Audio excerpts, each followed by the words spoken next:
जय हिंद साथियों, फिर से स्वागत करता हूँ आपके अपने चैनल में। और जैसा कि आप देख रहे हैं, अभी तुरंत ही बीपीएससी शिक्षक भर्ती, जी हाँ, उसका एग्ज़ाम हुआ है और उसका हम लोग आज देखेंगे आंसर की किस प्रकार का क्वेश्चन पूछा गया है। तो क्वेश्चन मैं बता दूँ आपको, जैसा कि आप देख रहे हैं पैटर्न में भी चेंज किया गया है, क्योंकि यूपीएससी जिस तरह का इस बार पैटर्न दिया था उस तरह का देखिए ऑप्शन देखने को मिला है। सभी में देखिए उपयुक्त में से एक से अधिक और उपयुक्त में से कोई नहीं, इस तरह का पैटर्न किया गया है। और साथ ही साथ ये जो लेवल देखने को मिला है क्वेश्चंस का, वो जो लेवल है वो मॉडरेट लेवल का है, यानी इजी लेवल आप नहीं कह सकते हैं कि जो पेपर था वो इजी लेवल का था। तो समय ना व्यर्थ करते हुए एक एक क्वेश्चंस का हम लोग आंसर देखेंगे। और पहला क्वेश्चन आपके स्क्रीन पर है, देखिए। हाल ही में भारत का पहला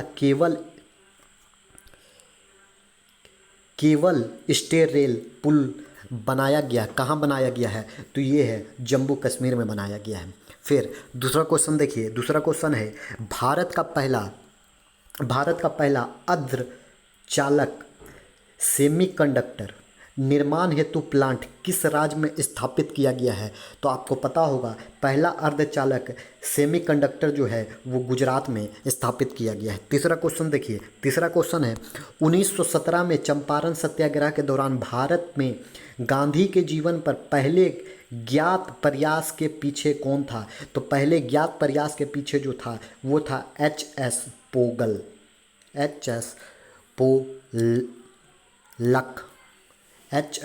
पोलक।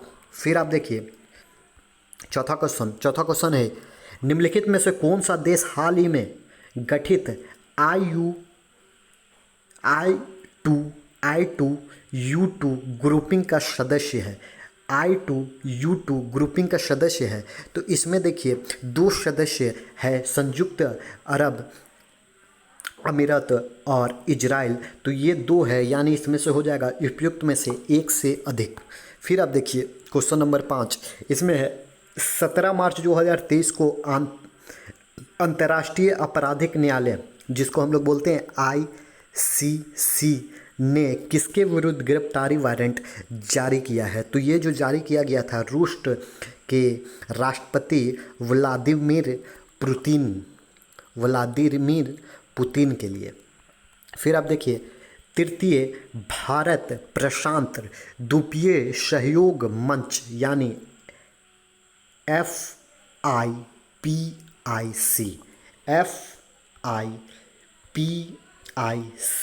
शिखर सम्मेलन कहाँ किया गया है? तो ये जो शिखर सम्मेलन हुआ है ये हुआ है तृतीय, वो हुआ है पौवा न्यू गिनी में। फिर आप देखिए सातवां क्वेश्चन, रॉबन विल्सन किस शहर के पहले अश्वेत मुख्य न्यायाधीश नियुक्त किए गए हैं? तो रॉबन विल्सन जो है वो न्यूयॉर्क के पहले अश्वेत मुख्य न्यायाधीश नियुक्त किए गए हैं। और आपको बताना है कि कौन सी महिला जो है श्वेत नियुक्त की गई है, ये आपको कमेंट बॉक्स में बताना है। फिर आप देखिए नेक्स्ट क्वेश्चन आपका, निम्नलिखित में से किस देश के संसदीय समिति ने हाल ही में सिफारिश की है कि भारत को नाटो प्लस समूह का हिस्सा बनाया जाएगा? तो ये जो सिफारिश की है वो किया है यूएसए ने इसकी सिफारिश की है। फिर आप नेक्स्ट क्वेश्चन देखिए, अंतर्राष्ट्रीय बुकर पुरस्कार 2023 किसे दिया गया है? तो अंतर्राष्ट्रीय बुकर पुरस्कार अरविंद अडियागो, ये मैं कंफर्म नहीं हूँ, ये आप देख लीजिएगा, लेकिन मेरे हिसाब से अरविंद अडियागो को दिया गया है। फिर आप नेक्स्ट क्वेश्चन देखिए, तो नेक्स्ट क्वेश्चन आपका क्वेश्चन नंबर 10 है, ये है ट्विटर के नए मुख्य कार्यकारी अधिकारी यानी CEO कौन है? तो ये आपको पता होगा ट्विटर का हाल ही में CEO नियुक्त किया गया था लिंडा याकारिनो को। फिर आप देखिए नेक्स्ट क्वेश्चन, भारत की 2011 की जनसंख्या के अनुसार बिहार के कुल महिला साक्षरता दर पर क्या थी? साक्षरता दर पूछी जा रही है बिहार के महिला की। तो देखिए इसकी जो साक्षरता दर थी वो थी 51.5, और 51.5 आप देखिए किसी भी ऑप्शन में नहीं है, यानी हो जाएगा उपयुक्त में से कोई नहीं। फिर आप देखिए नेक्स्ट क्वेश्चन, नेक्स्ट क्वेश्चन जो है, सुभद्रा देवी जिनको 2023 में पद्मश्री पुरस्कार से नवाजा गया था, जानी जाती है किस लिए जानी जाती है? तो देखिए ये पेपर मेसी कलाकार के लिए जानी जाती है, पेपर मेसी कलाकार के लिए जानी जाती है। नेक्स्ट क्वेश्चन फिर आप देखिएगा, भारत की संसद ने नए भवन के प्रभारी वास्तुकार का क्या नाम रखा है? तो उस वास्तुकार का नाम रखा है पद्मश्री बिमल पटेल, पद्मश्री बिमल पटेल।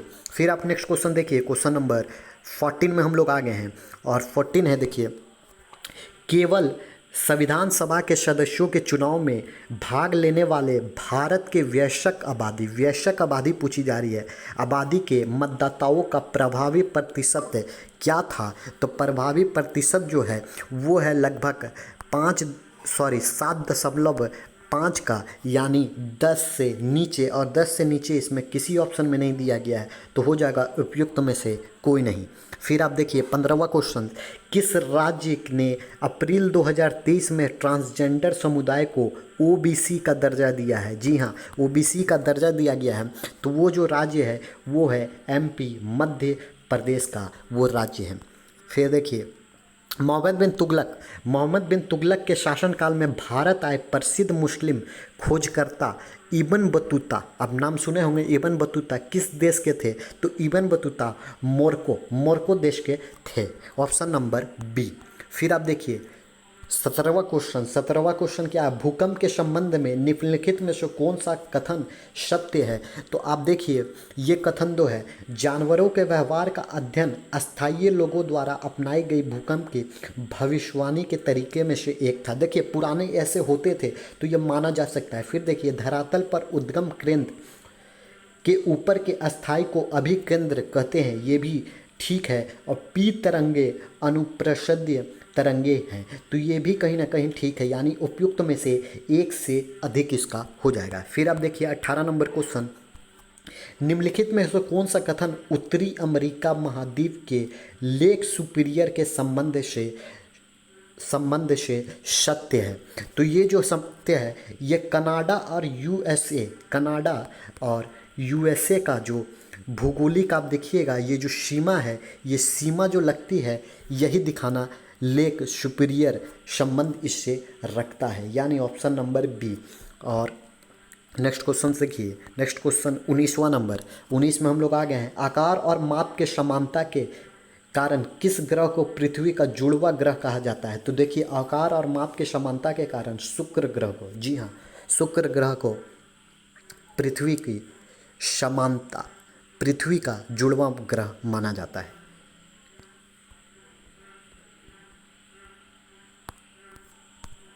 फिर देखिए 20वां नंबर क्वेश्चन, और 20वां नंबर है, निम्नलिखित में से कौन सा देश अमेजन नदी बेसिन का हिस्सा है? तो अमेजन नदी बेसिन का हिस्सा जो है वो है वेनेजुला।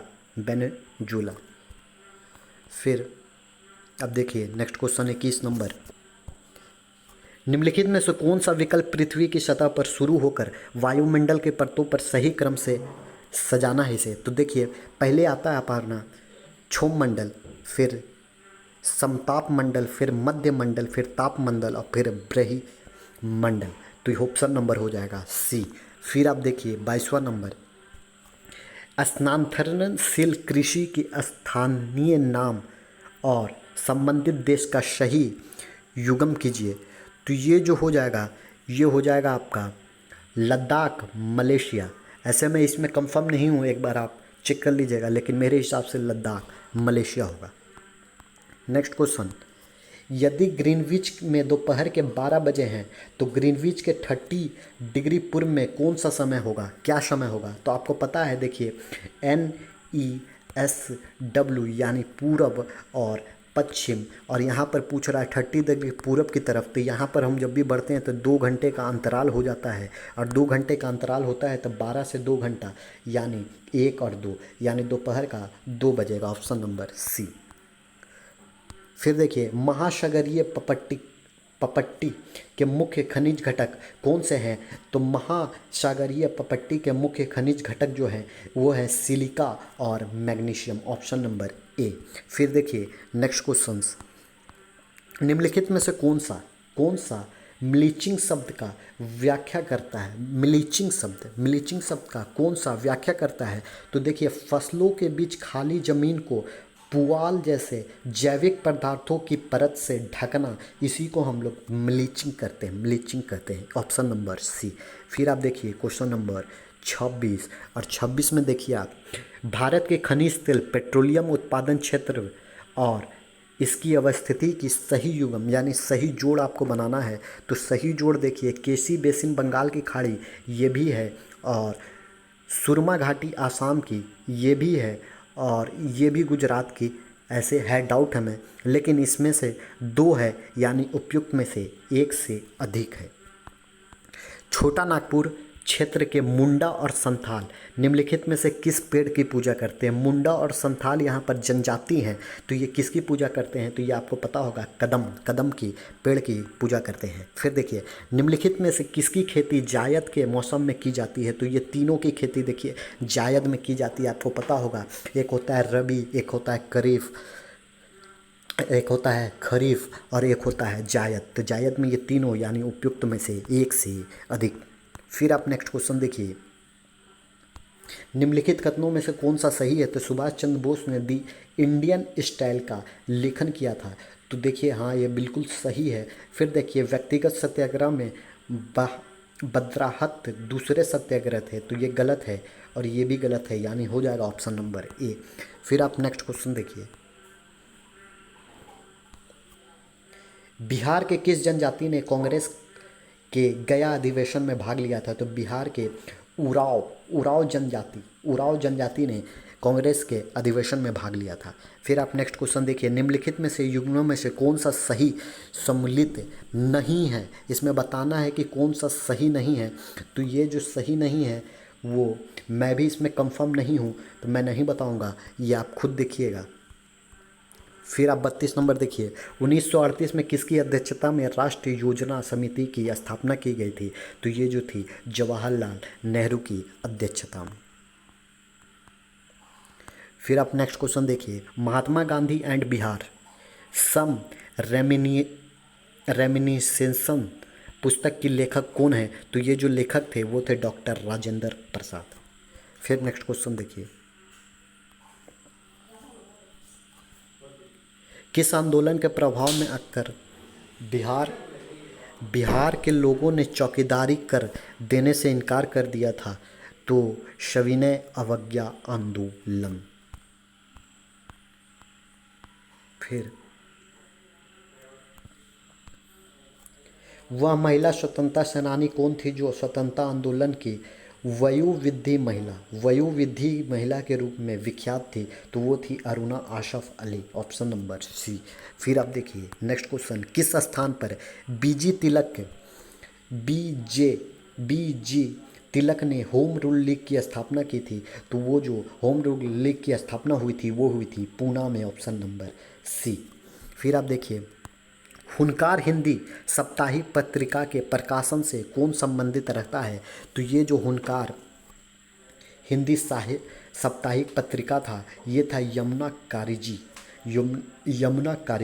इसमें मैं कंफर्म नहीं हूँ, एक बार आप चेक कर लीजिएगा, लेकिन मेरे हिसाब से ऑप्शन नंबर सी होगा। फिर आप देखिए क्वेश्चन नंबर 38, किस अंग्रेज सैन्य अधिकारी जनरल ने झांसी की रानी की यह कहते हुए कि श्रद्धांजलि दी थी कि यहाँ वह औरत सोई हुई है जो विद्रोह से एकमात्र मर्द थी? तो ये जो कहना था ये था होज रोज का ये कहना था, इसीलिए ऑप्शन नंबर सी हो जाएगा। फिर आप देखिए,